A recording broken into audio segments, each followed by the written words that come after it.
Arne, a chance to go 4 points clear. Obviously, we can look at the situation as Liverpool having the opportunity to put pressure on those chasing you at the top of the table. But how do you see it, particularly with those games coming against Chelsea and Arsenal after the international break? Yeah, you always look at the first one, and that's Crystal Palace. And I think they already showed how tough of an opponent they are against the big teams like United and Chelsea. In both situations, they got a result.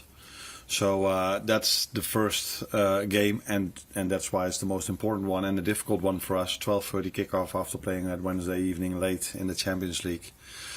Facing again a team that has a whole week to prepare, but that is part of working at a top club, that we face those teams and we have to be ready for those teams, and that's what we are tomorrow. And I don't look at it at this moment about 1 point, 3 points, 4 points. It's after the weekend, then it's interesting to look at the league table and not after the game we've played. Seen two players having a big impact for you at the moment at very different stages of their career. Ryan Gravenberg's 22. What do you make of the progress that he's made this season? And then also we've seen Mo Salah and the numbers that he's producing once again. What enables him to keep producing those kind of numbers at the age, or what do you see in him that allows him to do that at the age of 32? I think it's why players play well has first of all to do with the quality they have as a players. So Mo has a lot of quality, Ryan has a lot of quality.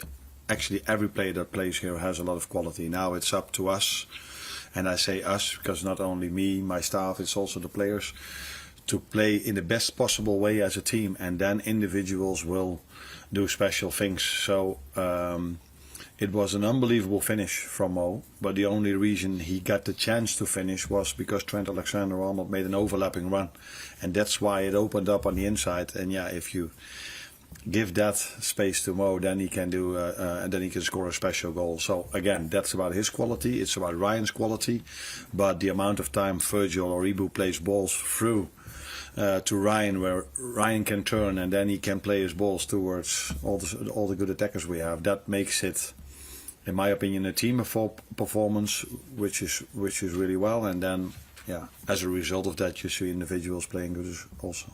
I'm sorry to ask again. Hopefully you understand that I have to ask just to check in case there is something you can exactly because there's been that more speculation about Trent this week. I just wonder, what can you tell us this week, if anything, about Trent's, Mo's, Virgil's contract situation? Any possible developments around that? I was hoping that you didn't, in your last question, didn't use the word contracts, because then I was saying, yeah, Trent is doing like this and he's doing like this. But it's the same boring answer as always. And I could really understand if you ask me this once every 2 weeks, but if you ask me this after 2-3 days again, then you still get the same answer, and people feel that I'm boring then. We've got an international break. Okay. So try it after the international break again. Sure. Morning, Arne. Just on Ryan, he's up for the Premier League Player of the Month. As you mentioned, there, he's only 22. I just wonder how much further he can go in terms of his development, how much more he can improve. Now, if you look at all the signings we've made at this club for in the past, I don't know how many years, most players were underneath 24, 25. And there's, I think, also a reason for this, because you expect players from 22 or 23, especially if they come to a club like Liverpool in this environment and in the way they've worked here, that you expect progress more than you expected maybe or probably from a player that's 33 or 34.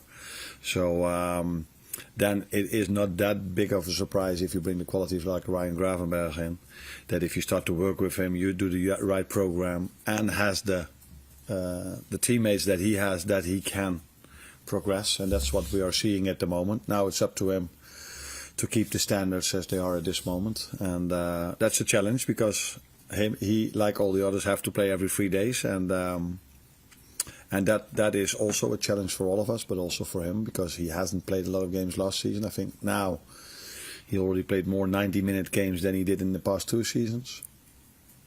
So interesting to see how he copes with it, but till now he does really well. Just on Palace, they've had a bit of a struggle so far, but they have finished top 10 last season. Are you surprised at the way they've started? How big a challenge will they be? I said many times when it comes to us, and I said it also in relation to Wolves last week, that if you play 6 games, it's so hard to judge the league table. The weird thing, or maybe that's not weird, but they got some results against United and against Chelsea, 2 top teams. So the other results were not as they would have probably wanted it. Last season they finished really strong, lost 1 or 2 good players. That's also clear. But I said about Wolves last week, and I can say the same about this team, that they will do better during the season. Hopefully not tomorrow, of course.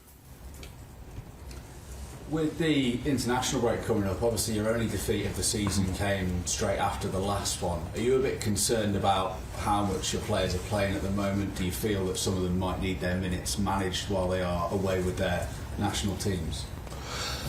No, the first thing I look at is tomorrow, and then we will wait and see if again we are the team where I think last time you guys told me that we had 10 players playing all the minutes, and the next one was 5.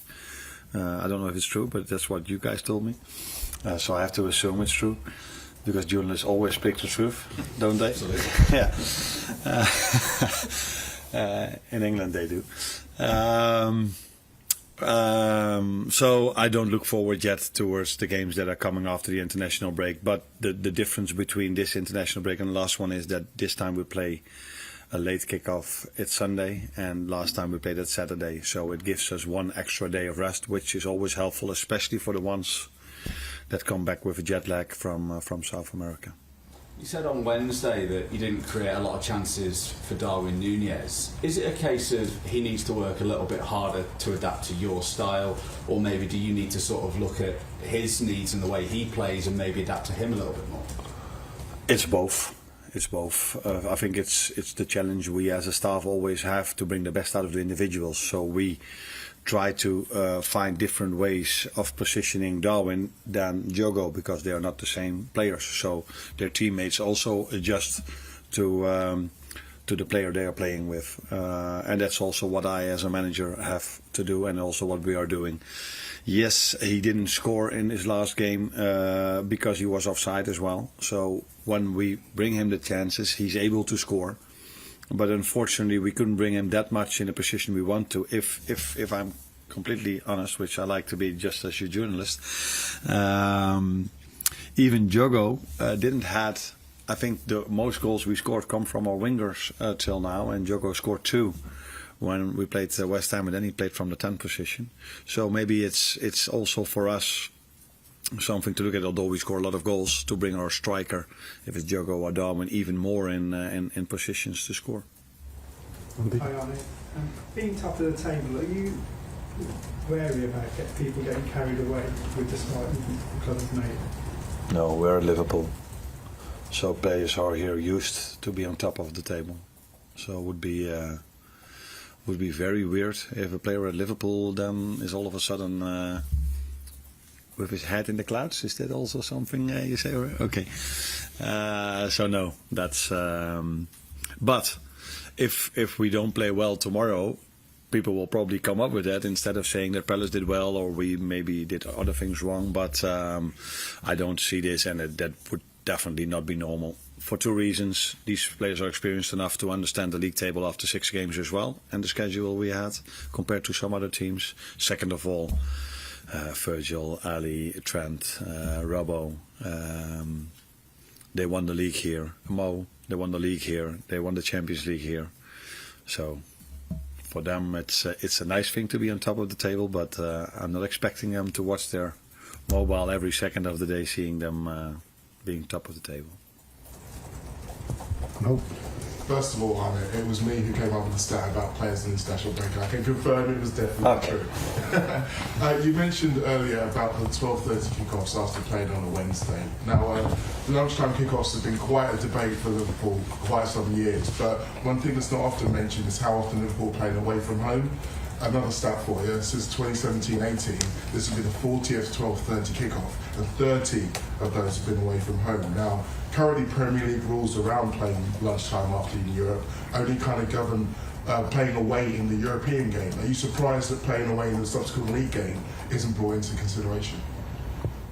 In general, I think the league where I'm coming from in Holland, there they are more aware and they try to help the teams that play in Europe more than it happens over here. But to be fair to the English FA, our schedule here is so tight that it's so difficult, and I think it's also something what has to do with the people that are sitting in front of me. So for the television stations, I have the feeling I do an interview every day. So that is why we think I play at 12:30, because I think they can pick which team they want to have on 12:30. Yeah, and then it's 9 out of 10 times Liverpool is included. I don't think it has so much to do with the 12:30 kickoff. For me, it has to do that every away game is difficult. So I showed them last week that 10 out of 18 away games last season didn't lead to a win. So you can then argue if it's 12:30 or is it just difficult to play an away game, and we can come up with Newcastle and Forest, and there were 2 others where there were last second winners. So that shows you how difficult it is to play an away game, especially for us in this league. And yeah, because we play so many times then at 12:30, people talk about 12:30. I think if we have to talk about an away game, that is difficult. Because if 12:30 was a difficult time to perform, then I'm a really stupid manager, because we train every day at 12 o'clock. So yeah, I don't see the idea behind it being that difficult performing at that time. Can you just ask about Federico Chiesa? As he's getting on, he's going to be available for the weekend. Wait and see. He didn't train for the last 2 days. He came in today to see if he could train. And if he can, I still have a decision to make, because we can only select 20. And he hasn't trained for a few days. So, but first of all, we have to wait and see if he can even train. And if he can, then it's my decision, our decision, if we bring him to the game or not.